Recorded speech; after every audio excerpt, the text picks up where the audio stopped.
What's up, everybody? We are live with episode 16 of Books and Bourbon, the show that is primarily about books and less ordinarily about bourbon. In fact, today, none of the bourbon, all of the books.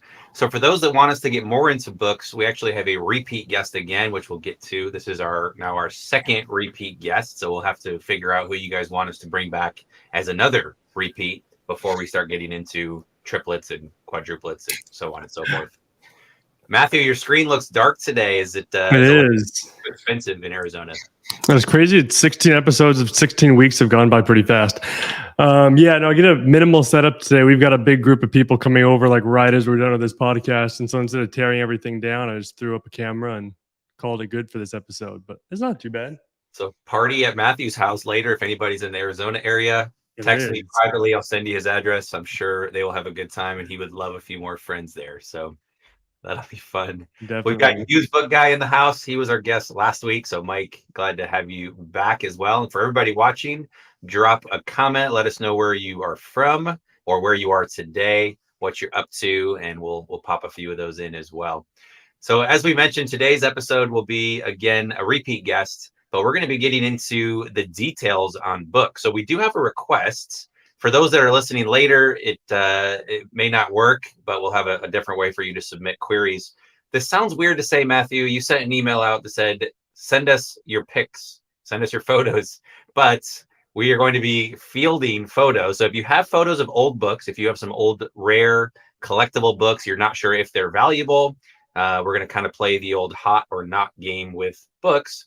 If you have some books, go ahead and email some photos to caleb@thebookflipper.com. Matthew might throw that up, but go ahead and send a photo of like the cover, the title page, maybe the publisher page. We can check for first edition, etc. But send a few photos if you have them to, there it is, boom, nicely done, Matthew, caleb@thebookflipper.com. And we're going to do a bit of an interview first, and then roughly an hour into the show, so probably the last 20 to 30 minutes, we're going to do a little bit of a swipe through and go through all these photos. So we've already got maybe 30 or 40 of you that have sent photos, which is awesome. Keep those coming and stick around for roughly an hour into the show, and we will get to as many of those as we possibly can. So it'll be fun. It's going to be awesome. Do you want to talk industry news, or should we introduce our guest and then talk industry news? Up to you. I'm good either way. We can introduce the guest right now. Have them. Well, let's bring them in.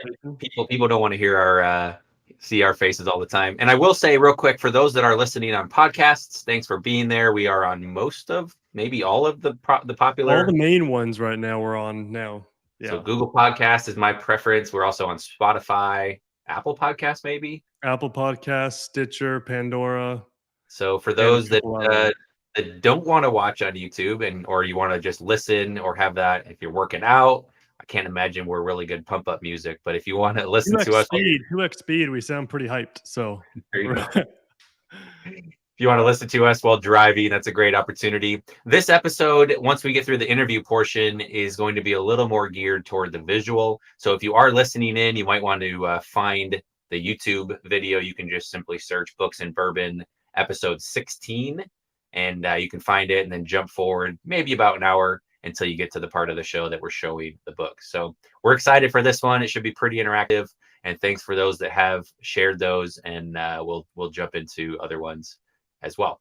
So without further ado, let's bring back our second repeat guest of the pod, Max. Hello, gentlemen. Thanks for joining us again. Thank you for having me as a repeat. Very excited about this. You know, with how many books you sell, I would have assumed your shelves would be empty at this point. There's also more books on the other side of the house. The camera can only show so much. Well, we're selling a lot, and we're definitely selling a lot more since episode 5 when we initiated this. But it has been a phenomenal ride since the night of that episode. That's awesome. Things just started getting heavy. Everybody gets their five seconds of fame or 5 minutes of fame, and I don't think this is it, Max. I think you're destined for bigger and greater things than the 47 people that watch our shows. I appreciate that. So no, we're excited to have you back. So you already mentioned it, but Max was our guest on episode 5. So if you want to hear his story, kind of how he got into books, kind of the more long form interview, go ahead and check out Books and Bourbon episode 5, whether that's on any of your favorite podcast channels or on YouTube as well.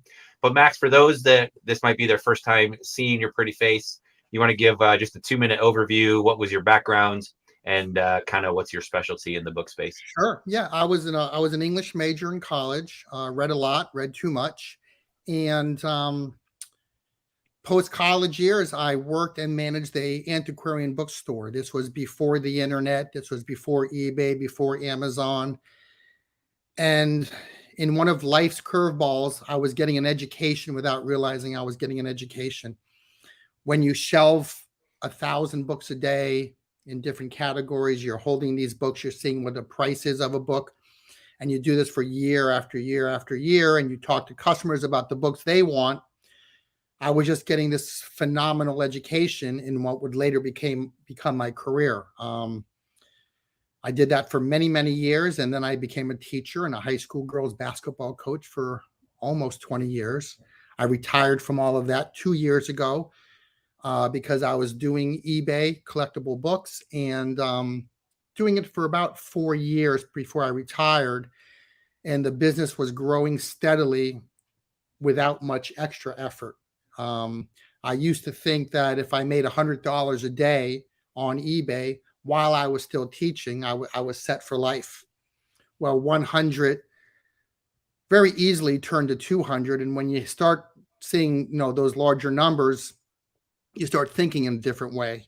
And, I started to learn what did it take to make $300 a day consistently, and then $400 a day. And the numbers kept rising. I kept buying more bookshelves, as you can see behind me. I have a 2-car garage in my house lined with library shelves. That's where the business takes place. But I retired from teaching 2 years ago, and now I run this phenomenal, ever-growing business every day of my life now, 7 days a week. And I absolutely love the ride that I'm on. Thanks for that overview. Again, if you do want the long form video, check out episode 5. And this is a little bit of a meta interview because we'll get to it in just a minute, but you're not the only interviewee. So you're our interviewee today, but you are also going to be an interviewer. We're going to bring in another special guest. So this will be a fun episode. Again, Matthew and I have been working on trying to outsource various aspects of our lives. So thank you for allowing us to outsource this interview to you. And just kind of like we did with Bill and David a couple sessions ago. So we're going to talk, let's talk industry news real quick, Matthew. Normally we don't have a lot to say. The Amazon sandbox keeps changing, but kind of 2 interesting facts. So we'll just kind of mention those briefly. One, I haven't seen a press release. This may still be rumor, but I've heard it from a number of credible sources, so I guess we'll say it. We also knew they were trying to be acquired. So if this gets me in trouble with any lawyers, I apologize. But there's 3 really big book companies in the US, kind of the wholesale, kind of the top end of the market. Thrift Books, Discover Books, Better World Books. Those 3 tend to kind of drive the market up. There's some other up there as well, like Half Price Books and some other really big companies. But those 3 at the top are fairly interesting to monitor as they kind of set the bar and they set the market for the rest of us. Better World Books was acquired about a year ago, I believe, by Internet Archive. So that was kind of an interesting piece. They had one of their missions is to digitize every single book that's out there. So there's actually some pretty cool book stuff that they're doing. Thrift Books was acquired, I want to say about 5 years ago, and rumor has it they were reacquired. So another PE firm, private equity firm, took the bet. And so they were acquired, as far as we can tell, last Friday. So that's interesting. For those of you in the bulk space, Thrift has been aggressively buying up material, in some cases paying higher than market rates and pushing your rates higher as well. Part of that, and kind of the reason we guessed they were for sale, was because they had such aggressive buying behavior, which made us think they were trying to prove that the market is still malleable, movable, as well as in some ways kind of juice the numbers and try and get some better multiples. And it looks like they were able to do that. Somebody picked them off and did acquire them. Private equity tends to hold for 3 to 5 years, try and double, triple, whatever value they can, and then try and dump it to the next private equity firm, usually further and further upstream. So it remains to be seen what this does for the market. For those in the bulk space, they may relax a bit and try and improve their margins and maybe stop overpaying for material. or they will be hungry for growth and potentially could keep paying more for material. So we'll see. If you guys are competing with thrift in your area of the country, by all means, drop us a note, say hello, and we're curious to see what's happening as we try and keep our ears close to the pavement.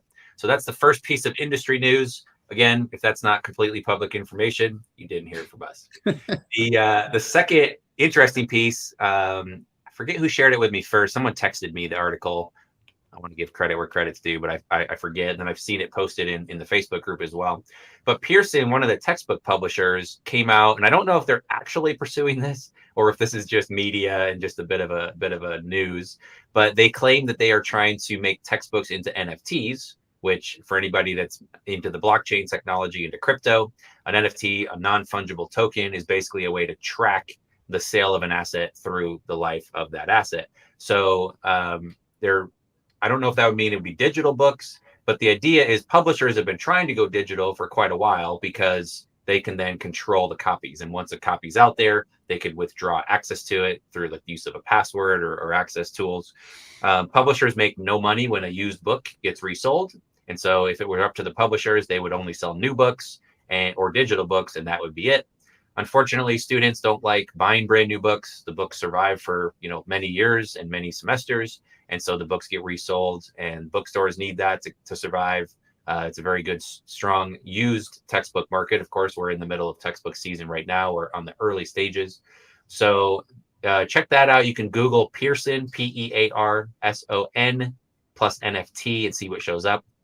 Kind of interesting. I think their CEO is talking about what that might look like, and they could sell used books. And I don't know if they would be able to sell the actual physical book and just have a digital component to it that would allow them to capture it. But historically, when you sell an NFT, the creator, so it can be used for art or season tickets for sporting events, but the creator would pull in 10 to 15% of that value. So if you sold a used book for $100 when it was $300 new, Pearson would say, hey, that's cool. You can sell it for $100. We also want $10 back. Usually these transactions are done using Ethereum or some other cryptocurrency. If that's the case, I can't imagine that's going to be easy for students to figure out, since crypto is still very much in the early stages and kind of for us tech nerds. So we'll see. Again, it might just be noise, might just be a story, but that's an interesting one. Again, publishers don't want used books out there, and so we'll see what happens there. So that will be interesting to see. Yeah, Max or Matthew, you got any thoughts on the NFT piece of the equation?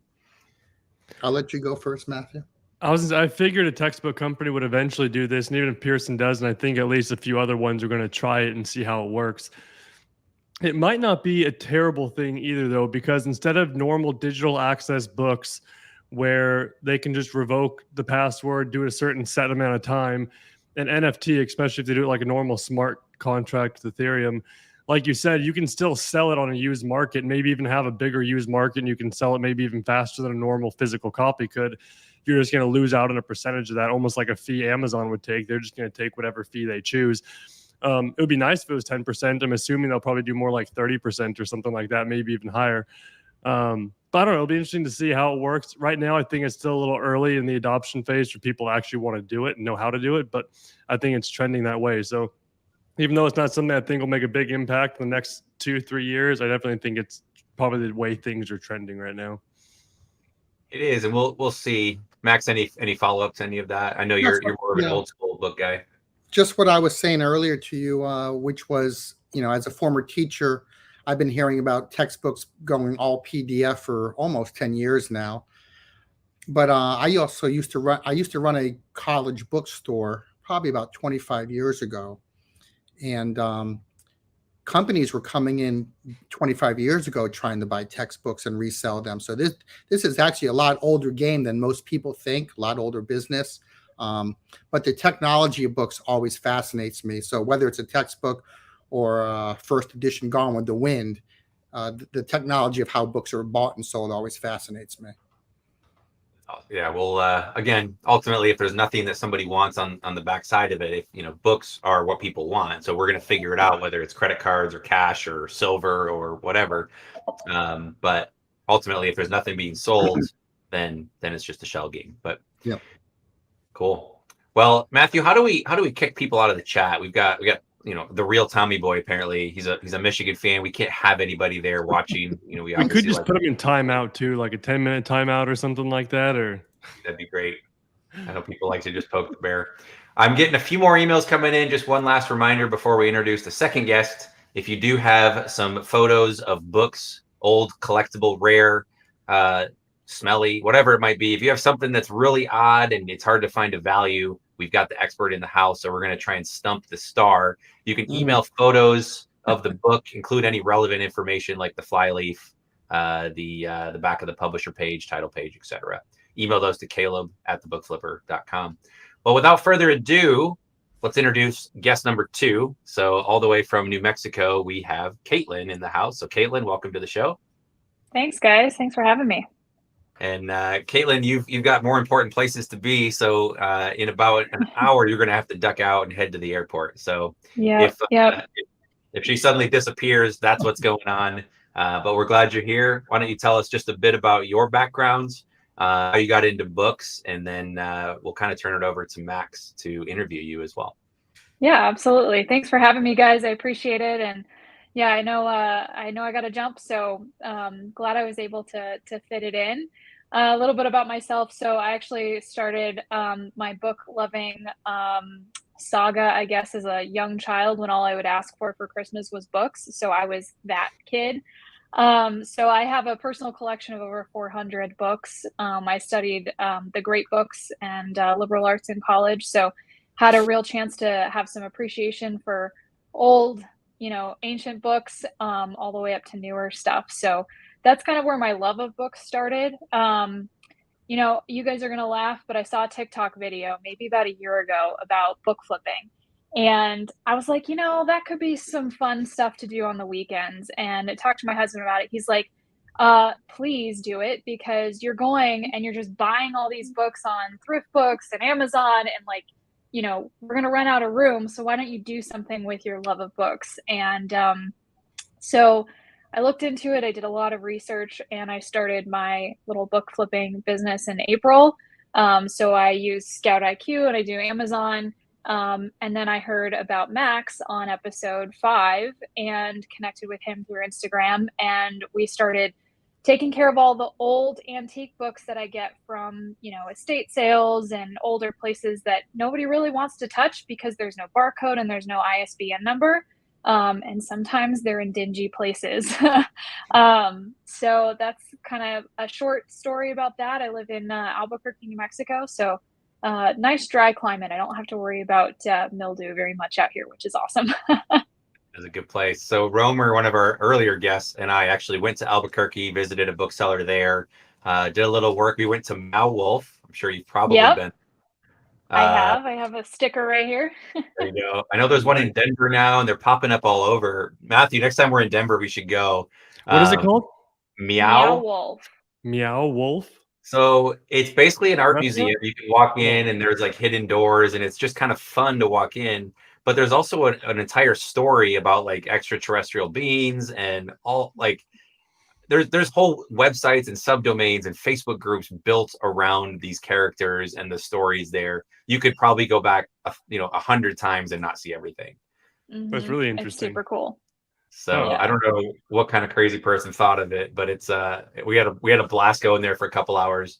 We actually had some time scheduled in a hot air balloon, and we ended up not waking up early enough in the day to go do it. So next time we'll have to do. Yeah.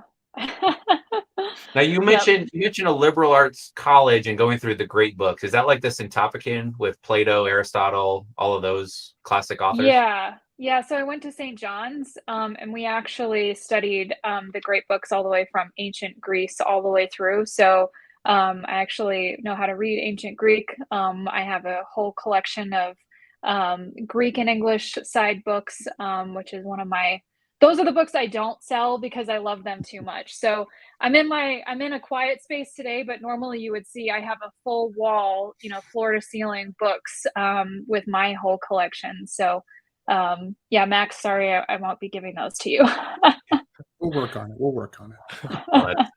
That's awesome. We actually had that in high school, and I have a twin brother. He fell in love with the great books, or the Syntopicon is what we called it. And I think he found one at a library sale and just scooped it up. I think it was like $100, and he had to have it for his collection. So Yep. I'm very familiar with them. I had way too many homework assignments based on those books. So there's a lot to be learned.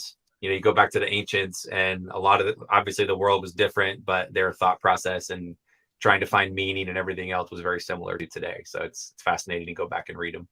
It really is. It teaches you how to think in a different way too, and question things and not accept things as how they are. But it also is really cool to see all the threads and the connections between the books. I love reading too, obviously, when I'm not, selling books, and I always let the book that I'm reading guide me to my next one. So I'm reading a book right now that mentions a book called Hamlet's Mill. So of course I ordered that one, and I'm going to start that one. So, it's always a process of interconnectedness. And I think the great books really do that too. Yeah, they're linked together. It'd be really fascinating if you had a whole row on your shelf of just kind of that order. So I started with this book, and it led me to these, and just kind of see that trend go throughout.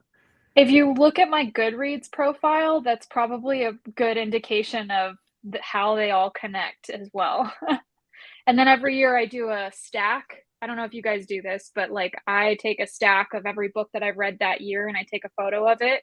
It's pretty cool, and in the order that I've read them. So it's pretty cool to see that trail too. Well, we're going to get a lot of book knowledge today, which is great. Before we get too much into the book world, it is books and bourbon. Again, no bourbon today, but we do need to go around the horn and say what we're drinking. Today's episode is sponsored, I wish, by Buffalo Trace and Blanton. So my neighbor came over yesterday. He's got 6 daughters, and daughter, I think number 5, got married this weekend. So they actually crashed at my house. I was over in Denver, and so I let him, have free reign to the house. Well, I have a pretty good bourbon collection, as you can see some of it behind me. And I said, there's one rule: you can't touch the bourbon. His son is super into it, so they let themselves into the house yesterday after hours, and we went through and tasted a whole bunch of different bourbons, which was great. Matthew, have you had this one yet? Blanton straight from the barrel. I've had it once, but it was at a restaurant or a bar a while ago. But I actually have one of those on the way right now from my brother-in-law. Nice. Well, he it is scooped one up at one of the military bases he works at, because they have some set aside for military members that he was able to snag, and he doesn't want all of them. So, cool. Well, this is a good bottle. I'm actually just drinking a Celsius, which is a kind of a pseudo energy drink. They don't really make a lot of claims because they're not approved yet, but you're seeing these pop up everywhere. It's the sparkling pear. It's very good. But Blanton's was last night's drink of choice. I think it's 124 proof or so. So it's pretty high, and yet it's very sweet, caramely. It almost tastes like an old fashioned just on its own. So for anybody that gets a chance, Blanton straight from the barrel. They are our unofficial sponsor today. And if anybody from Buffalo Trace is watching this episode, let's talk. So Matthew, what are you drinking today? I'm drinking, it's the first time I've ever had this one. It's called Neon Bear Hug. It's an IPA. It's made in Fort Collins. I picked it up at Sam's Club the other day in this variety pack, and it sounded good for today. So since everyone else happened to not be drinking bourbon, it fit in nicely. Perfect. Max, what do you got over there? My stevia soda, the Dr. Pepper ripoff, Zevia. Zevia, I like it. I've had that before. Yeah. Does it taste like Dr. Pepper? It's exactly like Dr. Pepper. It's a clear liquid. It's made with stevia. It's in replacement of drinking 10 Pepsis a day. So I drink about 10 of these a day now. It's surprising how close it actually tastes like it. And they have a Mountain Dew flavor and a Sprite flavor and all, the whole range. Side note, speaking of random things we've seen on TikTok, Matthew, have you seen the TikTok where they take like just a trash beer like Bud Light, Miller Lite, and then mix it with Mountain Dew? No, once I did see that. I don't know if that was a trend. I think I saw one video of someone doing that. I think it's like, I don't know what the ratio is. I think it's like 50-50, like half and half.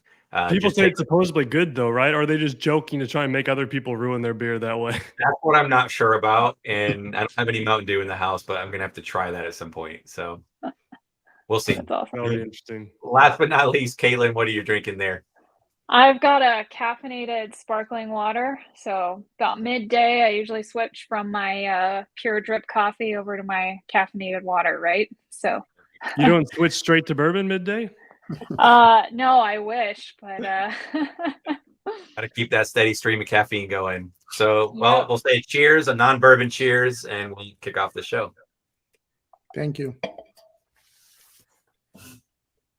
Well, at this point, Caitlin, let me direct the first little part of the interview, and then we'll turn it over because you saw Max on episode 5, and that we were joking in the pre-show. Max has been sort of living in the metaverse because he's been able to tap into different people's worlds, sometimes actually on video, and go to different estate sales all over the country. So Max, I kind of picture you sitting on your couch there and just putting on a pair of like virtual reality goggles and just following around and just being like, "Oh, Caitlin, grab that one, do that." So we'll get to that story in just a second.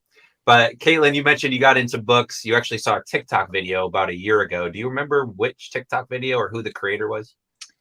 I think it was Rakin Prophet, Yep. the guy who taught his mom how to do it, because my mother-in-law is also retired and loves books, and so I was thinking of something cool to do with her too. But yeah, I think that was the one that I saw, and then I saw a few others, and then I started doing my research and found you and Matthew and Avery too. So seen all you guys. It's an interconnected world. Well, we'll have to get Rakin on the show as well. He hasn't been one of our guests yet, but yeah, he's been putting out a lot of book content, a lot of content in general. His YouTube channel is blown up. I think he's over 400,000 followers now, which is really impressive. That's Reezy, but Rakin, yeah, he's up there. I think he's close, but oh wow, yeah, he might have. maybe not. I know they've been taking off together. So all right, so what was your day job at the time, Caitlin? So my day job's in supply chain technology. So I actually work for a robotics company out of Boston. So I still do that. So I do all of my book flipping as my 5 to 9 instead of my 9 to 5, and my weekends. So anything that I do is, and Max knows this, I text him all weird hours of the day sometimes. I probably get on his nerves, but that's when I do my book business is after my 9 to 5, basically. And do you have any like stated goals with that? Are you trying to eventually replace the day job, or is this just something kind of a labor of love for you? It's a little bit of both. I have my own goals. I don't want to lose money, right? So I want to make a little extra side money. But I think, depending on how it takes off, I love my robotics day job, right? So there's nothing like working in a cool tech job, but it gets, stressful. And so one of the things that I do to kind of de-stress is get to focus on my books without just sitting down and reading, right? So it really added a different dimension to my life to be able to say that I own a business. I can actually make money doing this. I'm thinking about it on the weekends. I'm making some cool connections in my city, which I never expected that I would do. And now around the country with Max and other people. So, it's one of those things that's started as a labor of love, but the side benefit of the extra cash is not half bad. Yeah, it's kind of fun when you can take something you're passionate about as well and not only turn it into a moneymaker, but there's also, and definitely get into the weeds in terms of some of the financial benefits, but you can write off mileage, some of your trips. There can be a lot of business benefits when you do have some profits, especially if this is a side hustle for you. There's a lot of ancillary benefits that do come, as well as the pride of just owning your own business as well. So that's fascinating. Well, we looked at a little bit of your numbers. You've scanned really close to 9,000 books in just the last couple months as you've jumped in. So you've kind of jumped in with both feet. And you mentioned a couple things. So Amazon, you're selling. Are you doing FBA or merchant fulfilled? Doing all FBA. All FBA. And then you mentioned a little bit of some of the buyback partners as well. So you're doing some work there in terms of who are you selling books to on the outside? So I'll do sell back your book on the buybacks, and then I'll use Powell's. And I just started with Zipit. So it took me a while to get a process together. But now I have a process of intake. I scan the ones that I can to send to FBA, ones that don't have ISBN or, that look really interesting for Max. I'll literally send him tons of photos or FaceTime him and get through those pretty quickly. And then anything that doesn't ring on Max, I'll check for sellbacks and start shipping those off for, so there's actually very little waste in terms of where the books go. And then I donate, the last bit of books that aren't worth anything. So That's perfect. And where primarily are you sourcing? Are you doing like estate sales, thrift stores, Facebook Marketplace? What's kind of your go-to?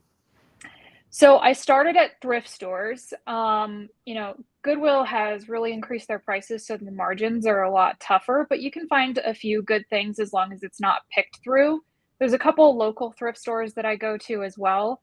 I'd say my biggest is estate sales or like post estate cleanouts. So I'll do pre-estate sales where I'll take Max in with me, and we'll look through their entire collection. I've made some relationships with some estate sale people out here in my area. So they give me a call. They say, hey, I've got this estate sale on Sunday. You want to come out on Saturday and check out all the books ahead of time. And then I've made some relationships with some estate sale cleanouts. So when the estate sale is done, they don't know what to do. Sometimes I had a house a couple weekends ago that had over 1,000 books. It was in an area that not a lot of people went to. The books were stashed away. A book flipper is not going to go through and try to scan, or know what to look for with some of these antique books. So I picked them up for $20. Load up my entire car, literally roll down the windows and throw books into the back seat. There were so many. But yeah, that's where I get it. I started by posting on Facebook and Nextdoor. Just making relationships, I think, was the biggest thing, because once you establish those relationships with your sources, you don't have to go hunting a lot more. It's a fun community. There's a lot of great people in it, and the more that you can kind of branch and network as well, that helps. Are you sharing any book content of your own on TikTok or Instagram? I just started my Instagram, Peterson & Co. Books. I've got a few photos up there. I wanted to get started first. I wanted to not be faking it till I made it type of a thing. So now that I feel like I've got my, base level, I've got my channels down, I've got my processes down, I'm going to maybe start sharing a little bit more. And then I've got another creative project with some books that I'll be posting on my Instagram here in the next month or so when I get it launched. So more of an art project than anything, but I'll share that with you guys later as well. So if you guys are watching, I wanted to give you a chance to just plug your channel. There it is, Peterson with an O and Co. Yep. Books. So go and give her a follow and say hello, and hopefully that'll help blow up your Instagram just a little bit. So thank you, guys. Story. That's great. Glad you jumped in with both feet. Glad you found Max. Thank you for sharing your time with us, especially I know anytime you're getting ready to run to the airport tends to get a little stressful. So if you keep looking at the clock, we won't take it personally. Well, with that, we're going to turn it over. Max, we're going to hand you the proverbial microphone, and we're going to let you kind of interview and kind of share that process. And so for those that are watching, there'll be a chance if you want to work with Max and kind of monetize your old books, as well as this will help you. Like many of us go to thrift stores and see old books or libraries, and we typically tend to pass them up. If it doesn't have a barcode, we don't really know what to do with it. And I guarantee I've passed over tens, if not hundreds of thousands of dollars of books. For those that do bulk and you're going through Gaylords, again, a lot of that old material you tend to just kind of ignore. And so what we're going to hopefully learn from this process is what you can be on the lookout for, how Max can be a resource for you. And if you want to sell through him, great. He's got a consignment program very similar to restrictedinventory.com. So certainly avail yourself of that. But if not, hopefully it helps you understand what is out there, and you can sort of sharpen your focus, hone your senses, and probably pick up more books. So we're going to hear how the process works. We'll turn the mic over to you. And then, Caitlin, when you have to run, we will switch gears, and we're going to get into kind of an Antiques Roadshow where we're going to go through all the photos that are coming into the email right now. So without further ado, Max and Caitlin, take it away. Caitlin, tell me if the time frame is off. The initial podcast was on a Thursday, and you brought me into an estate sale. Was it that first weekend, that first Saturday? It might have been either that Saturday or the following Saturday. Because I think pretty quickly. You had reached out to me on Instagram, and I think within 48 hours, you had me in an estate sale in New Mexico. I'm living in Florida, and this is part of the business. I don't think Matthew or Caleb or I even thought was going to happen, or maybe they did. They didn't tell me. But I started, going to estate sales now with you, and we went to a couple, I think, back-to-back weekends, and you pulled out tremendous amount of UFO paranormal books. Yeah. Tell us a little bit about that experience. Yeah, so that one was one of those pre-estate sales. So I got a heads up about it, and I was like, this will be a perfect opportunity to just FaceTime Max. So I literally FaceTimed him. I'm standing in this. They called it a hoarder house. It wasn't that bad. It was an old man that had passed and, hadn't taken care of the house. So there was some water damage, in the house and that kind of stuff. But literally floor to ceiling bookcases of all kinds of old books, stacks on the floor, on the desks. And I start showing Max. I'm like, okay, this is interesting because there's a lot of really old stuff that's not scannable, that I don't know what's going on. And he's like, I see UFO books. Pull every single UFO book that's on that shelf. I ended up with like a massive shelf or stack. You can see it on Max's Instagram reel with all the UFO books. That's right. And they ended up being, almost all of them were signed by the authors, which was incredible. So we were able to go through and do that. There was a bunch of vintage Steinbecks. There was a bunch of Gary Trudeau's. I mean, this guy had like tons of like little collections, which was pretty cool. But yeah, Max was just like, grab that one. No, yes, no, yes, no, pull them together, go to the estate sale person, buy them, and send them on Max's way. And he had them listed, I think, maybe a week after receiving them. So, Sure. A couple of days after receiving them. So it was pretty quick, actually. You can see how driven she is as a bookseller. I mean, she's doing pre-estate sales. We've done another one or two after that, but can you talk a little bit about, once you and I connect and we go to an estate sale, or you just randomly send me some photos of books from a thrift store, how you go about packing those and getting them to me, and then the turnaround time? I try to get things listed within 5 days, but I know we did very well with the UFO books and some other vintage paperbacks and whatnot. But talk about the process of actually getting started and the process of getting them to me, and what that's like for you. Because I think a lot of people, they saw episode 5, and the hardest part is getting started. You're very driven. You have a lot of energy, and you act like you don't want to waste any time, and you're ready to go forward on this. And so I want other people to understand what it takes. Yeah, getting started really is the hardest thing, right? You have to be willing to put in the hours. It might be 95 degrees outside in an estate sale, or spend a few hours going to different thrift shops to see what's actually out there. So, you do have to get started. The first step was literally just to get there's a 1-page consignment agreement where I pick my initials that Max is going to use to track my books. So we get that all done, and literally I take my books. I do this extra step because I like to keep my records very clean. I put together an Excel sheet of all the books by author that I'm sending Max, the quantity, whether they're signed or not. So I have a record of it, and I email it to him ahead of time. I put everything into boxes. I typically, with these books, I add a lot of extra packing. So if a book is extra old, or has a dust jacket that seems to be slipping off, I'll put it in a slip case. I'll put extra packing in, and USPS media mail it, and it takes 5 to 7 days to get from New Mexico to Florida. Max sends me a photo when he receives the box so that I know that it's all good and received. And then he goes through and prices them. You just got a box of mine, I believe on Monday or Tuesday this week. Sent me, a text that said, hey, these are all priced. Here's a photo of it. And they'll be up on eBay in the next couple of days. And then I go through my list, and I have a special search set up on my eBay account to say, okay, I can see all my items. So right now I think I have about 88 items, not including the ones that just showed up. So it's really simple and it's really fast. The sooner you can get the books in the box and sent out, the sooner you're going to start making money. It doesn't make any money sitting in your garage, right? So I think that's the key. And that was also one of your goals you didn't talk about with Caleb. When we first spoke, you said, help me clear these books out. My husband's getting mad at me. Yeah, I hope because I hope we made a dent so far.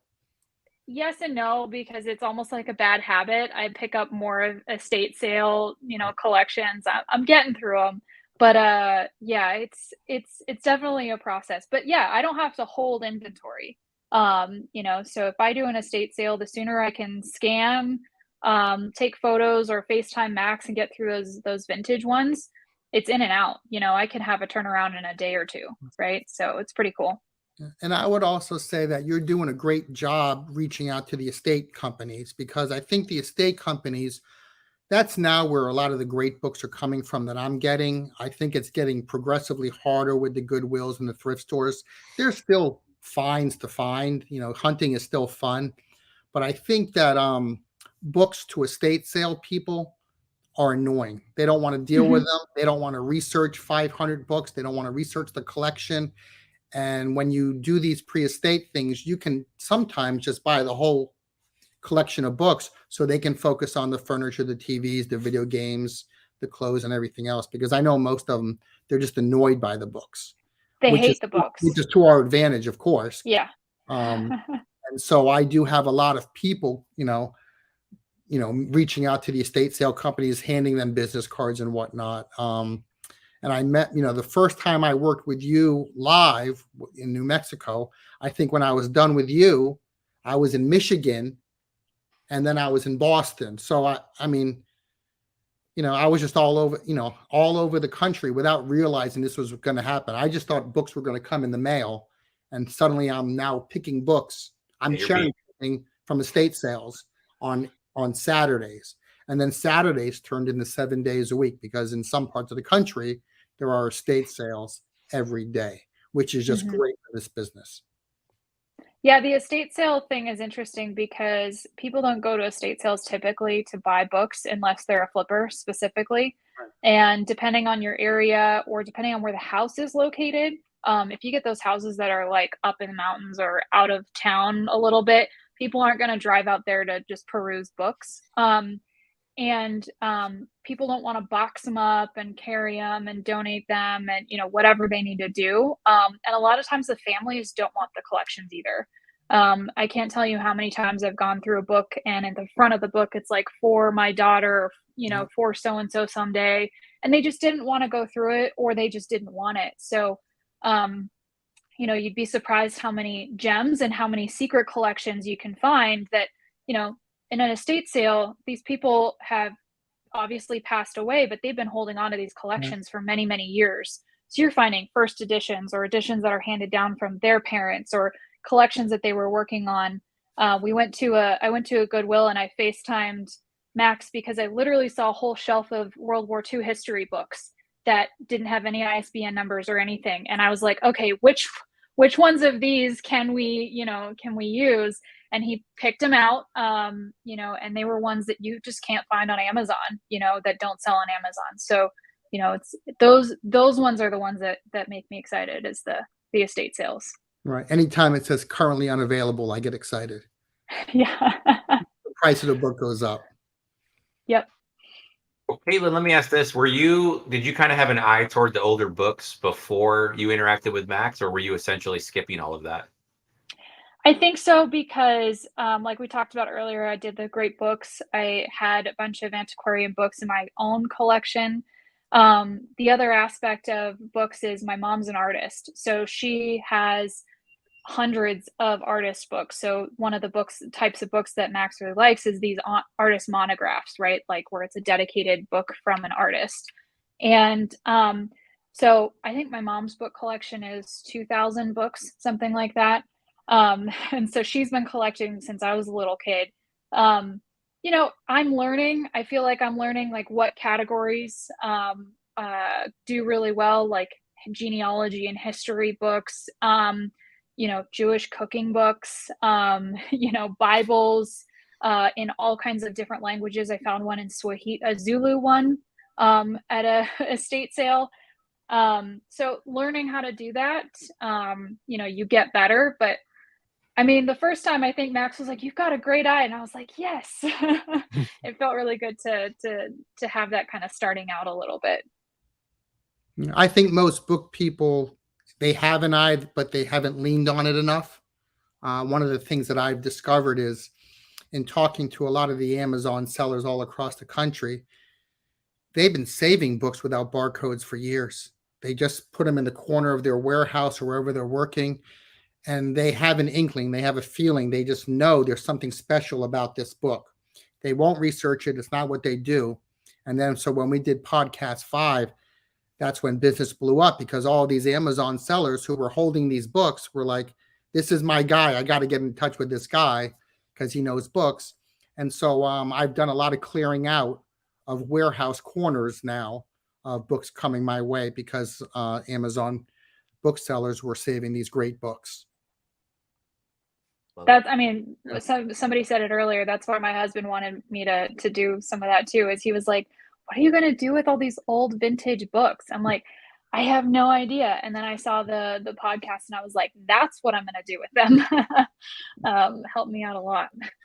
I would say you probably sent me between 300 and 400 already, maybe a little bit more. I You would usually know the average. numbers. Yeah, I average between like 25 to 60 books per shipment, I think. Not including some of those collections. You know, I've sent some pretty big collections too. I got to get your mother's phone number after this. We got to talk about those art books. She'll never let go. So do you think that you've developed a better eye with our communication back and forth, and so you can go to an estate sale now, and in case you can't get a hold of me, you pretty much have an idea what's going to be good now? It helps a lot, because then you can say what Max says that's really helpful is he won't just say no. He'll say no because he'll say no because this is too common, or no because this is a later edition, or no because of the condition of the book is not ideal. So taking that into account is really helpful. I also play this little game with myself where I have a stack of books. I'm like, I'm pretty sure that these are going to be good ones for Max. And if he says yes, I like give myself a little point.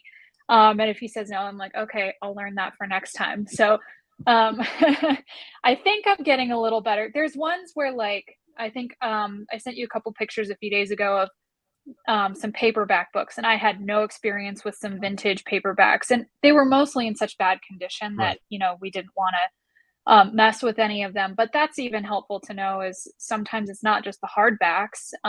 We have I just sold the set of Steinbeck novels, or true crime books, or things like that. So, you know, it's a process of remembering. But now I'm like, every time I see a Bible or something in a foreign language, set it aside for Max. Every time I see an artist monograph book, set it aside. You know, so there's some instant ones that even sometimes if they ding on Amazon, I will actually send them to Max instead, because it's more predictable to send them to Max than it is to let them sit in an FBA warehouse for, you know, 3 or 4 or 5 months, right? Very good point. Very good point.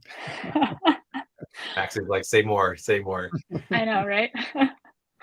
So, well, perfect. Well, Caitlin, I know you have to bounce here in just a couple minutes.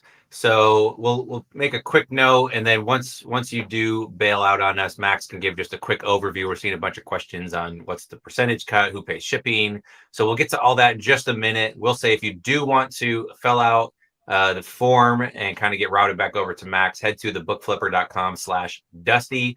Dusty is not Max's middle name as far as we know. Dusty is kind of a term that refers to dusty bourbon bottles. So since it's a bourbon and books episode, as well as a lot of antique books tend to be dusty. So it's a bit of a play on words, but thebookflipper.com/Dusty, you can fill that out. Max will follow up with you, and you can start your own adventure just like Caitlin has done as well. So Max, we'll let you share a little bit about the program as soon as Caitlin ducks out here. But we're gonna jump into one of the last segments that we normally do. We're gonna pull that up just because we do have 2 guests here, and that is the geek out moment of the week. So this is kind of a fun around the horn where we just say something, whether it's business or otherwise, that we're geeking out about. So Matthew, you want to kick us off? Yeah. I've got 2. One of them's kind of stupid maybe, but we'll see. So the first one is not business related at all. We've got people coming over tonight, and I love to barbecue. I love to smoke things. I've got an offset smoker being built right now that'll be delivered next few months. So I'm like trying to hone my cooking skills to be able to cook on an offset smoker. So I got a brisket that I cooked for tonight. So the last day or two, I've been geeking out on all the different ways you can cook a brisket and the past ones I've done and what's turned out well and what's turned out terrible in the past. So it's yet to be decided if this is a good brisket that I cooked today. I think I chose way too big of a brisket. Next time I'm going to get like 2 smaller ones versus like an 18-pound one like I got today. So it's a ginormous piece of meat. But I've been geeking out on all things barbecue and smoking and pellet smokers and offset smokers. So anyone that likes that type of stuff, hit me up because I enjoy talking about that type of thing. The last one, the other thing that I've been kind of thinking about, this is just something that for some reason is stuck in the back of my mind. Every once in a while, I think we read something and hear a small quote, and the quote seems kind of insignificant, but for some reason it sticks with us. I was reading a book by Tanner Chittister, I believe is his name. It's called what is it called? Infinite Income, I believe is what it's called. But he had made a reference, I think, in that book is where this quote came from, but it wasn't from him. He said he heard it somewhere and didn't know who to attribute it to. But the quote is, you can be anything you want, but you can't be everything you want. And it was kind of something that stuck with me. You always hear you can be anything you want, but we often don't hear the other side of you can't be everything you want to be, and that we have a limited amount of time, and that we'd love to be great at everything. We'd love to be devoted to everything, but we really have to figure out what we're going to be focusing on and what we're going to be great at. Because I think you really can, for the most part, barring physical ailments, be good at pretty much anything you want to, but you can't be good at everything. And so that's just a quote that's been kind of circulating in the back of my mind of what type of things do I want to focus at. Because I can get better at a lot of things. I just can't get better at everything. So I need to choose what I want to focus on and get better at. So that's one thing that's been stuck in my mind this past week. I like that. Well, clearly you can get better at smoking brisket. And hopefully we'll see. There's some phenomenal YouTube channels when it comes to that whole world. So I'm sure you're Mad loving Scientist Barbecue is like my favorite. He's awesome. Love it. Max, what are you geeking out over these days? I hate to admit this because I'm not much into technology, but I found a web page that has old Atari 2600 games on it. And that's what I've been geeking out on, getting back to my 10, 11, 12-year-old childhood and playing some of these games that I haven't seen in 40 years. What's your go-to game right now? That's my vice right now. My decompression time is playing some of these old games. What game are you stuck on right now? There's so many of them. I mean, I still like the old Galaga, Donkey Kong, most of the classics. But there's a game called Miner 2049er that I almost want to throw the computer on sometimes. But it's been a treat to go back and see all these games that you forgot about from your childhood. Yeah, I miss the days when games were simple. Yeah. Caitlin, what have you been geeking out over? Probably 2 things. So I've really been geeking out at my day job because robotics are just super cool, and there's been a lot of talk. If you guys don't know, in the Amazon warehouses, they use a lot of robotics, and my company does similar things, but for non-Amazon. So, just learning more of what's going on in the industry and just seeing all the cool tech. There's some new stuff coming out, which is pretty awesome. And then I think when I'm not geeking out about my, trying to get through my old books and stuff, I've been reading a lot about lost civilizations. So I don't know if you guys ever saw the old documentary from Graham Hancock back in like early 2000 called Quest for the Lost Civilization. I think you can watch it on YouTube now. Anyway, there's a whole series of books and a kind of ecosystem of books around that just talk about human technology, before the dawn of time, right? Before we had history, and how the pyramids were built, and some really cool stuff around that. So just stuff to think about. And, they also sell really well on eBay and Amazon too. So when you're done reading them, you can send them back, make a profit off of it. But yeah, that's what I've been geeking out about. I love it. Well, I don't have anything about barbecue or Atari or self-development. I've just been geeking out over. If you know me, I'm kind of into on running shoes. So I've gotten Romer into a pair of these. I've got David Chung. I think I tried to get Bill Martlink. I don't know if he's actually jumped in. Matthew, have you finally bit the bullet and tried these? No, I haven't. Are those David had those for a little while, didn't he, too? Yeah, I don't think David loved them. That's okay. And then so I probably have 3 or 4 pairs of these at this point, but they're kind of unique. You see them a lot in the airports, and then if you go to like PGA golf events, like 1 in 5 people wears them. So we're all just the same person. But they're super comfy. They're out of Switzerland, and they're kind of hard to find. Their distribution's not great in the States, but I've been geeking out over those, and I need another pair of shoes. Like I need a hole in the head, but that's what I've been geeking out and playing around with the on shoe game. So, Caitlin, you got to bounce in just a couple minutes here, I believe. So we'll be friendly to you. Do you have any last words? You did mention your Instagram. If people want to find you, it's Peterson with an O and Co Books. People can check that out. Drop a line, kind of follow your journey. Any last words that you'd like to leave on your way out as you hopefully have safe travels today? Just do it. Just connect with Max on the antique book side. I mean, you'd be surprised what actually is worth something and what you'll find and what's not worth anything. And then you'll be surprised how many friends and family will start coming and saying, hey, is this book worth anything? And then I think the second thing is never underestimate how dirty your hands can get from handling old books, because they really are dusty and in some cases disgusting to get through to the good ones. So always have a hand sanitizer or something on hand, because at the end of the night when I'm done with my books, my fingertips are black some days. So with that, thank you guys so much for having me on, and just super appreciative to Max as well for always being super responsive and just having something great to say every time that when I ask him a question. And I'm looking forward to continuing to send him more and more books. So thank you guys. Appreciate it. Thank you. Thank I hope you. to talk to you in Boston. Thanks, guys. Take Bye-bye. care. All right, bye. All right, and then there were 3. So Max, we're gonna get to the fun part here where we go through all the photos of some books, and so those of people that are watching or still watching, hopefully you can pick up a thing or two. I know Max loves genealogies. He always tells me to look for history and genealogy, but we'll look at some actual examples. Before we jump into that, Max, do you want to give just a real quick overview of the program? If somebody finds a good book and you kind of help them say, hey, yep, that one's worth selling, what happens next? What does that process look like? And how can they? Yeah, I think it all depends on what type of position they're in. If they're going to estate sales or they're going to thrift stores. My phone gets text message pictures all day long. And so there are people who are going to thrift stores, even as we talk now, that are just sending me pictures and they want to know yes or no. Usually I'll give them a thumbs up or a thumbs down on each picture, or I'll say something about a book. Or like in the case with Caitlin and the UFO books, I told her just to buy them all. So much of what this is not always about old books. It's really about subject matter / old books. But it's very easy to get in touch with me either, through you or through Instagram, or, just get me to get you and let you know what type of books are good. It's a process.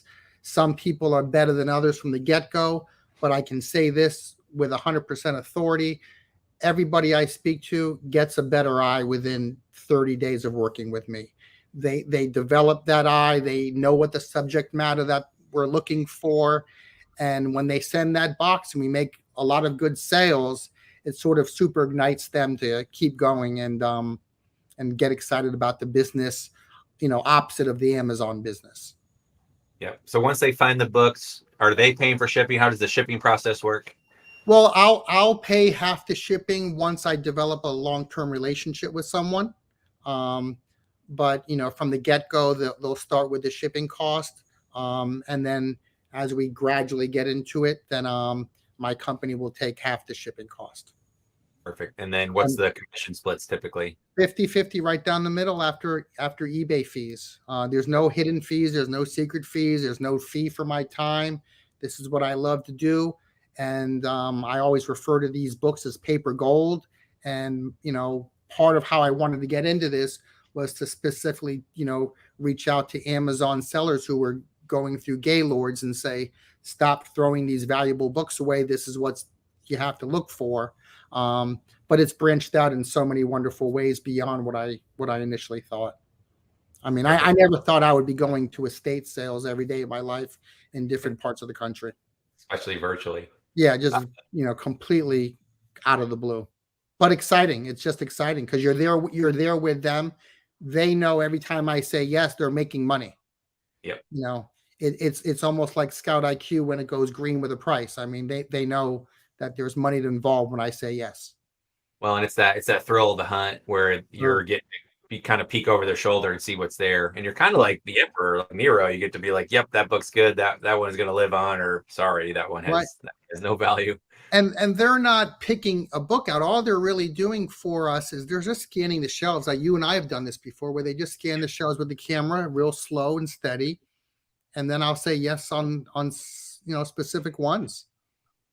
Perfect. Well, somebody said they're kind of upset. They sold a ton of first edition books on Amazon, all pre-ISBN. They still have 3 boxes left. So does Max still accept books with an accept wrong? But that's okay. We won't call them out. We just did. So do you still accept books? The answer is yes, but you can't just ship blindly. Max needs to jump on a video call, or you can send some photos over email. He's literally a walking encyclopedia. He knows the value of a ton of books. And so that's a great opportunity. So yeah, get in touch. Fill out the form, thebookflipper.com/Dusty. We'll connect you with Max, and you guys can go from there. So without further ado, let's get to the fun part of the show. Max IQ. There it is. Do it. Trademark that. Trademark it. Somebody get that. So I'm gonna share my screen. I've probably got, at this point, 40-ish emails of books. So we're going to get through as many as we can. For those that are still watching, if you have some old dusty books in your basement or in your death pile that you haven't listed yet, you can email photos to caleb@thebookflipper.com. And we're just going to go as fast as we can here. So Max, we're going to do this. Again, if you're watching or listening on the podcast, this might make more sense to come find Books and Bourbon, episode 16 on YouTube, and watch the last 20-ish minutes on there so you can actually see what's going on. Otherwise, we'll just try and go through these as quickly as we can. So let me share the screen, and then we will jump in. All right, so another geek out moment, but you guys should be able to see perfect. This is airmail. So this actually has all of my email addresses in here, which is kind of fun. And it allows me to kind of sort and do lots of great things. So I have multiple identities, personalities online, and airmail helps me put those all together, which is awesome. So we're just going to burn through these, Max. I've got some books here, and we're going to kind of play the hot or not game, where you can just kind of burn through and say yes, or we can kind of look in for more information. So I will let you run with this. So we got some sort of a Hebrew book here. Right. Yeah, this is a Hebrew book. This is it's actually a Haggadah prayer book. I know just enough Hebrew to get us in trouble a little bit. It's probably 1940s or 1950s. The value of a book like that is probably $10 to $20 on the market. Okay. Yeah. Normally, when you find Hebrew books, you find lots of them all together. Perfect. So Jesus has a whole bunch of other ones here. What do we got here? I believe that's the Ellen G. White. That's part of a 10-book set. So there needs to be 9 more with that. That set sells for between $50 and $100, depending on condition. Okay, we got an old Ben-Hur classic here. Need to see the copyright page on that. Ben-Hur, of course, is a classic work. The classics in my business, they're staples. They're always going to sell. Different editions will sell because of different artists who do illustrations or etchings in them. Some are more important than others. But Ben-Hur, that edition is probably a $20 book, but the condition is a little rough. So someone would have to be nostalgic because that's the copy they may have read as a kid.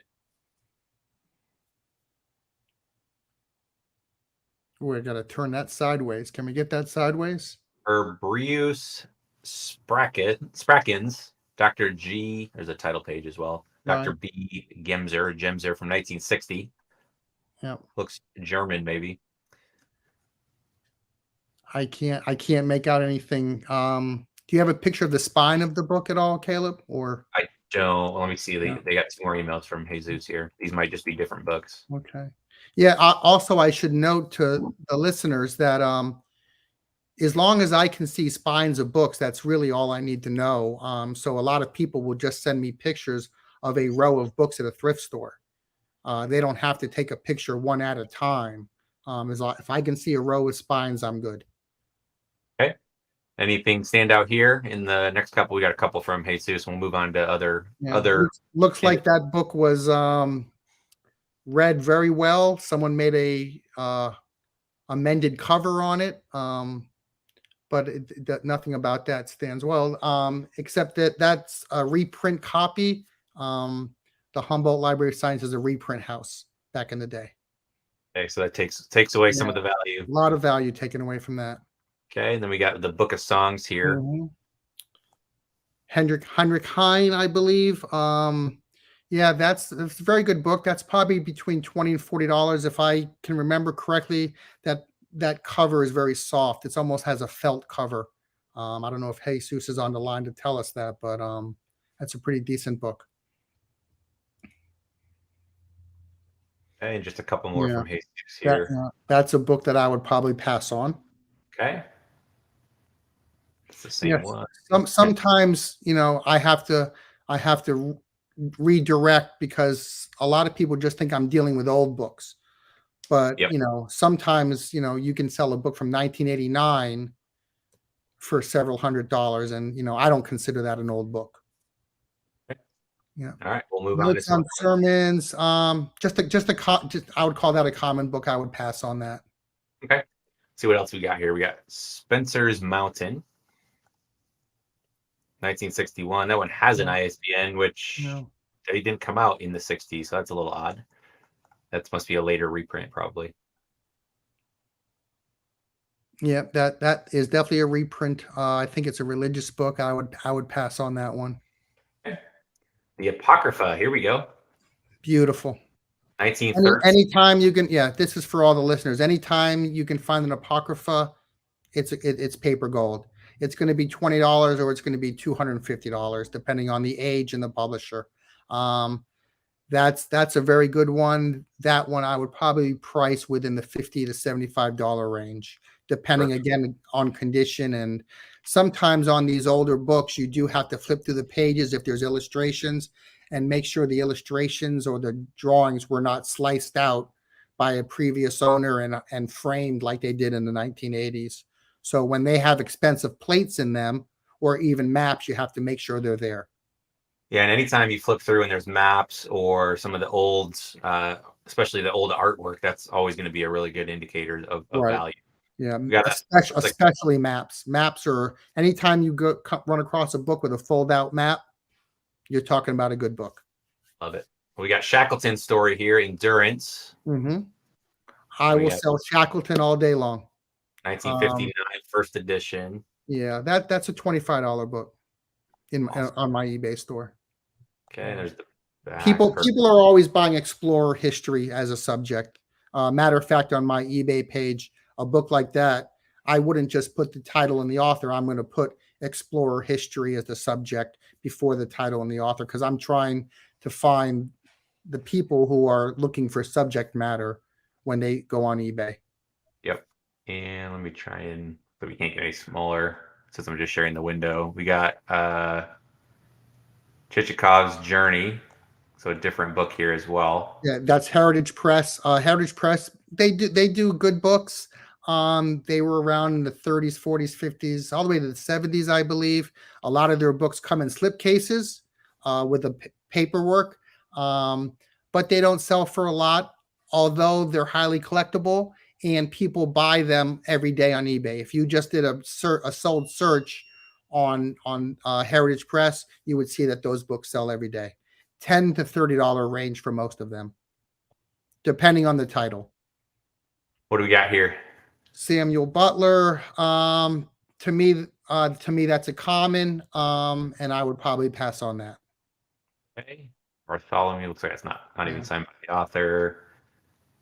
Giant $1 price tag. Nothing wrong with that. We call those hype stickers. There we go. Complete works of O. Henry. O. Henry was a great short story writer. We all read him in high school. His works sell on eBay, but it's a low dollar amount. It would have to be a true first edition with a dust jacket to bring anything close to $100 to $200. But back in the day, everybody took the dust jackets off these books and they threw them away. They just wanted that spine in the bookshelf. Yep. Okay, we've got another from Eric Malden, A Grammar of the Greek New Testament in the Light of Historical Research. Yeah. I think he has a $50 to $100 book right there. Copyright 1934. Yeah. Also about an 8-pound book, I believe, if I remember correctly. Very heavy. So the buyer is paying shipping on that too. All right, we got the Pseudo Church Doctrines of Antipedo Baptists. That's a book that I would probably accept, but I would accept it knowing that religious books, most of them are very common and published in the millions. This is a book that might hang around what we call long tail books, but it's not an expensive book. I would price it between $15 and $25. Okay. What about this gem here? Things Beautiful. Looks like a nice leather binding.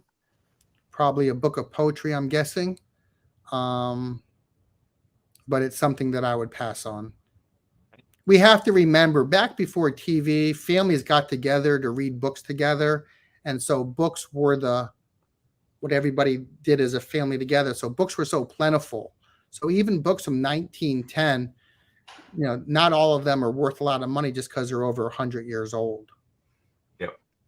We've got To Kill a Mockingbird, copyright 1960. It says first edition. How do you know if that's valid or not? Well, it's a very good chance it is. Just because a book, I've had this conversation so much, just because a book says first edition doesn't always mean it's a first edition. Sometimes when a book becomes popular, the publishing house doesn't take away the word first edition. They just keep running printings of that book. But there's a very good chance that is a first edition. That's the only book that was published in Harper Lee's lifetime. She did publish another book. Another book was published, unfinished manuscript, after her death. If that is a true first edition, and I would need to show more research, it could be a $300 book without a dust jacket. With a dust jacket and even signed, it could be up to a $2,500 book.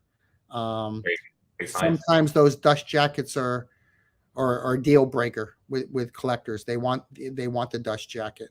But the fact that it did state first edition is a very good sign for that person. Awesome. Well, we'll connect them with you. Yeah. All right, we have a lot to get through, and let's try and do a little bit of a rapid fire if we can, just to kind of get through. Okay. I'm talking too much. I got you.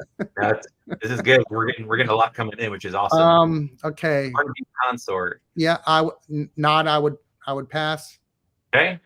Howard Pyle's Book of the American Spirit. I would pass. Okay. Very common. The American Song Bag. I would pass. That's the same one, Pyle's. Okay, so nothing. We've got, looks like a more modern book, but Revivalist Jewelers of the 19th Century. Yeah, that's a great book. Anything about jewelry or jewelry history is a great book, and I would accept that. Perfect. And the publisher was Rizzoli, which is even a better plus. Okay. Worldwide History of Dress, I'm going to guess, falls into the same category. Yeah, but I just saw you sneak that publisher. That's a great publisher, Thames and Hudson. They do great quality books. So that's a yes. What kind of price range do you think in there? 30 to 40. Perfect. And of course, these have ISBN, so they could research them on their own. I think that's what they said as well. All right, what else we got? Travis, so that's the same one we had. That's interesting. Two different. Oh no, same guy sent it. I saw someone ask how old I was. I'm 51. I think that was more in reference to the fact that you were playing Atari games. All right, Officer's Guide. I need to see an author's name or something other than just the Officer's Guide. Military Service Publishing Company out of Harrisburg. Yeah. Military history is a great subject. That's a book that I would take. I love the dust jacket on that. I don't know too much about that specific book, but I would definitely accept that book and do a little bit further research. Hey, the Art Forgers Handbook. Wow, more people need to read that book. So many bad forgeries on eBay with signatures. I would not accept that book though. Okay. Shots of War. I would accept that.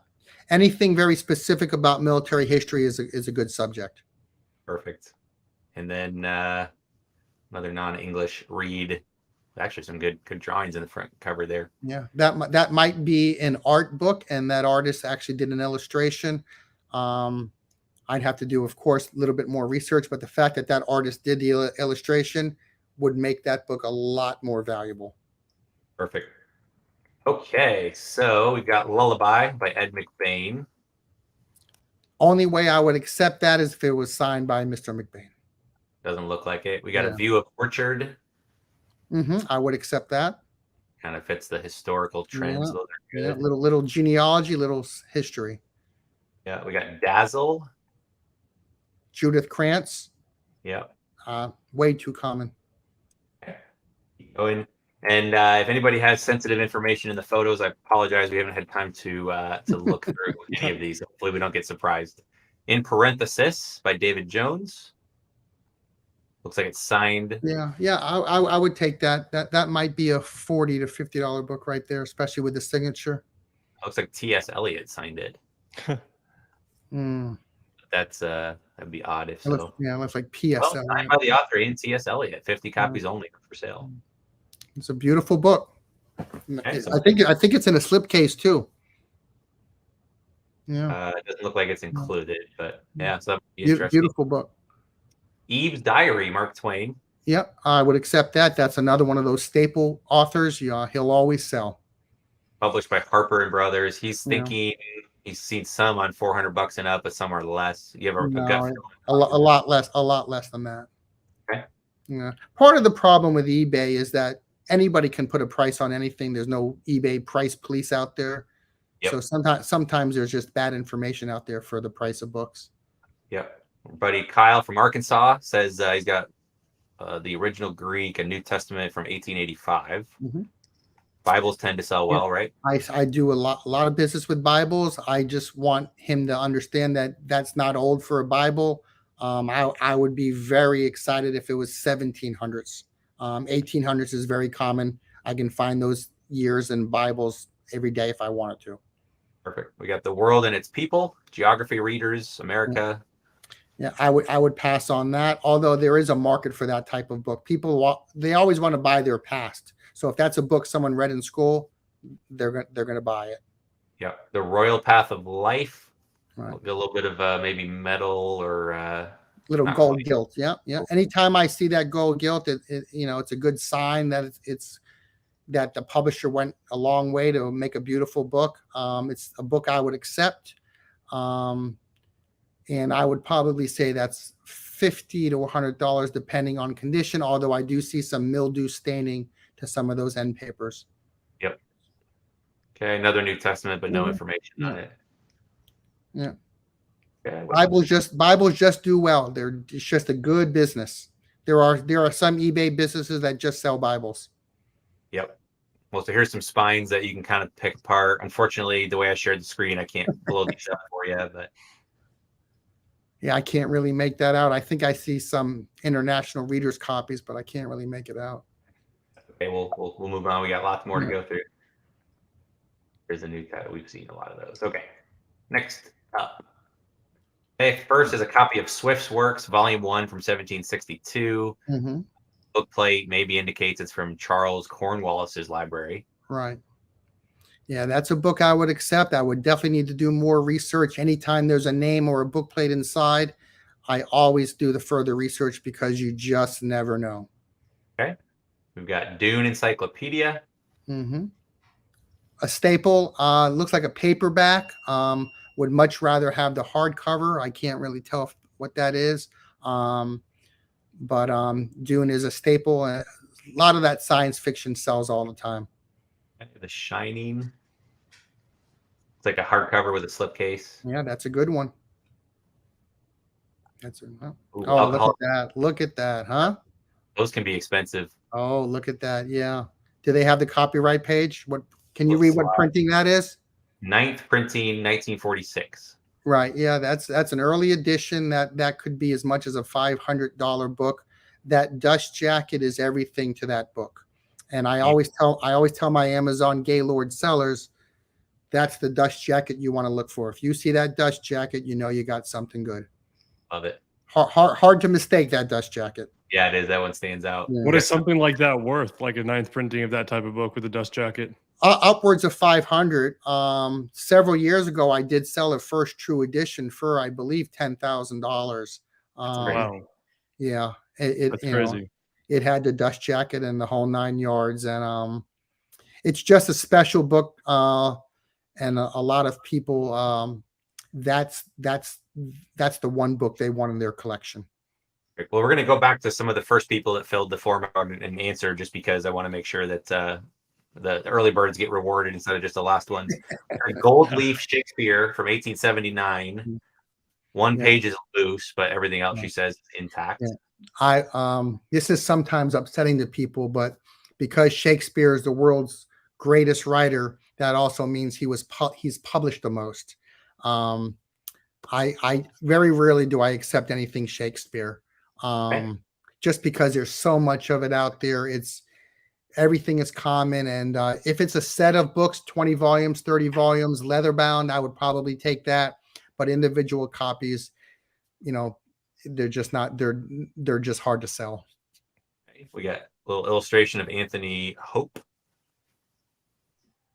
Yeah, I don't know who Anthony Hope is. I can't really make out anything on that. Okay, what else do we got? That's the same one. Sorry to whoever sent that. Arnold primer. Yeah, so these are elementary school primer books. There's a market for them. There's a lot of them out there, and again, people will always buy their past. So if someone sees it on eBay, they'll pay $10 to $15 for that book. Nathaniel Hawthorne, 1-volume edition by Walter Black Inc. Right. Walter Black is a reprint house. Of course, that book was reprinted. I would only take a set of Hawthorne works. I wouldn't take individual copies unless it's the first true edition. Okay. Prisoners of Chance. Yeah. Now this looks familiar. I feel like I just saw this book somewhere. I don't know much about it. I'd have to do more research, but I feel like someone just sent me a picture of that book. And I like the cover. I did like the cover of it. Alexander Dumas. Yep. Again, another writer where I would want the set of books, 20, 30, 40, whatever sets they have, individual volumes, even though they're staple sellers, I wouldn't take that. We got Intoxicating Wine, Reverend William Ritchie. Yeah. I know nothing about that. However, that sounds like a book that I'd want to research and accept without question. A White Herring. Sometimes there's just something about a book that rings in me that, makes me want to accept it. Yep. There's quite the illustration. Looks the like a little Guides of Matrimony. Yeah, looks like Art Nouveau period, 30s or 40s.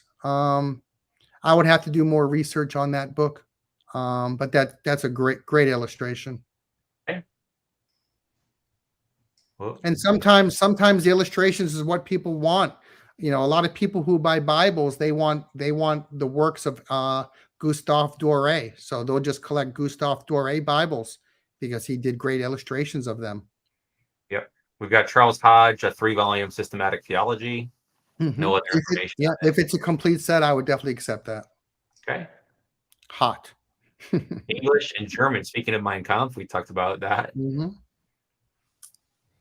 gonna have trouble selling that on eBay. They're gonna try and block it. I would definitely accept that book, but I'd have to play around with the title to get it sold on eBay because they do not allow it.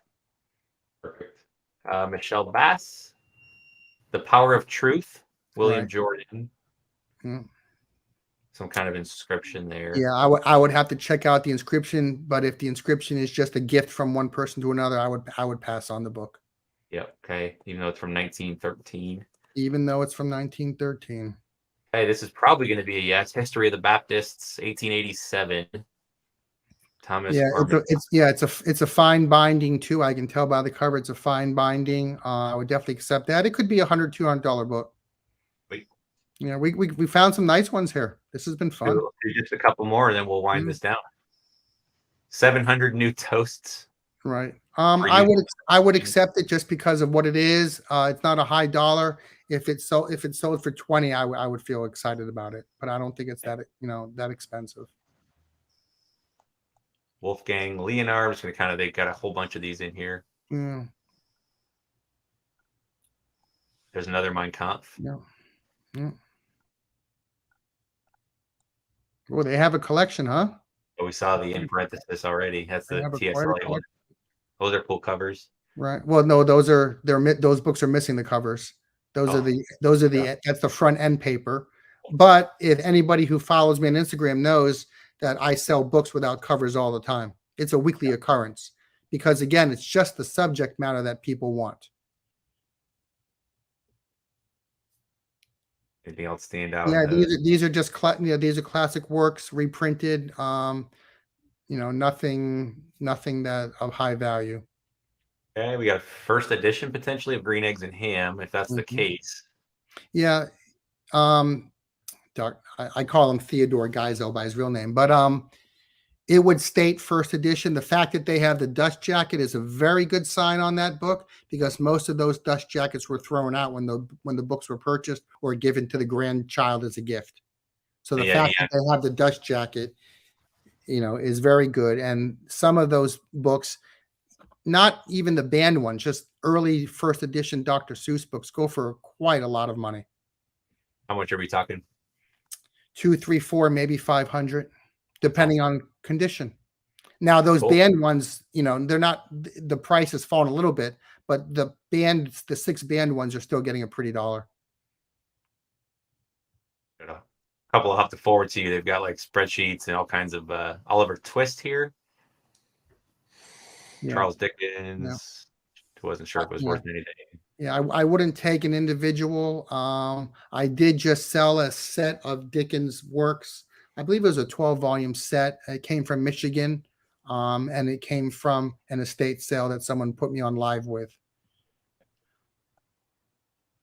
Yeah, I like books like these. Old medical. There's always people looking for how people used to live 100 years ago, and homeopathic, ingredients of medicine. So that's a book I would sell.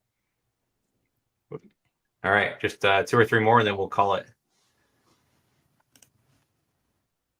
A little layout there. That's actually a really good way to lay them out, kind of see what's going. I get those all the time. That's a good way to do it for me. Okay. Yep. Well, I will forward some of these to you as well. We got a 1905 Crams Atlas of the World. Mm-hmm. That's a good book. Yeah. And even beat up like that, the collector expects that. It's not bad for the book. We sell books like that all the time. Got some other Dr. Seuss as well. Yeah, I wish Dr. Seuss had signed that one. Exactly. Cool. Well, hopefully that was good. Definitely found some value. So if you were watching and saw that, by all means, fill out the form. We'll connect you with Max, and you guys can take it from there. We're going to wind things down. It's been an hour and a half. This is one of our longer episodes, which is great. Thanks to everybody that has watched and is still watching. We appreciate your time. Max, thank you for coming on once more. Hopefully this gives the listeners just a chance to see what potentially sells, what doesn't, as well as just shows how much of the knowledge that you bring to the table. So with that, we will wind things down. But if you do want to fill out the form, get connected with Max, get his cell phone number, etc., head on over to thebookflipper.com/Dusty. And with that, we will say one final cheers, and and thank you to both of you. I appreciate this more than you know, and it's been such a great ride working with you guys. Perfect. Well, thank you very much for joining us again.